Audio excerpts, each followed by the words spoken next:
ఈ పరలోకపు తండ్రి ఈ రోజు రాత్రి నీతో మాట్లాడుతున్నాడు. I am your father. నేనే నీ తండ్రిని.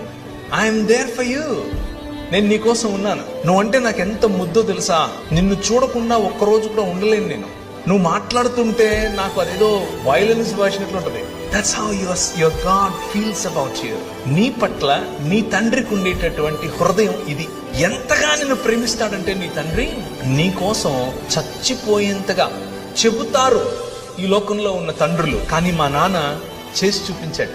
వచ్చి మనందరినీ మళ్ళీ ఒక్క కుటుంబంగా చేయటం కోసం తన శరీరాన్ని విరిచాడు. రూపాంతరము చెందించటం కోసం రూపురేఖలు లేకుండా పోయాడు. ఆయన తన శరీరాన్ని నాటాడు. ఒక విత్తనము వలె విరిగాడు. ఒక విత్తనము వలె ఆయన పగిలాడు. దున్నబడినటువంటి ఆయన శరీరం నాటబడిన తర్వాత 2 దినములైన తర్వాత 3వ దినమున యెహోవా సముఖమందు మనము జీవించినట్లు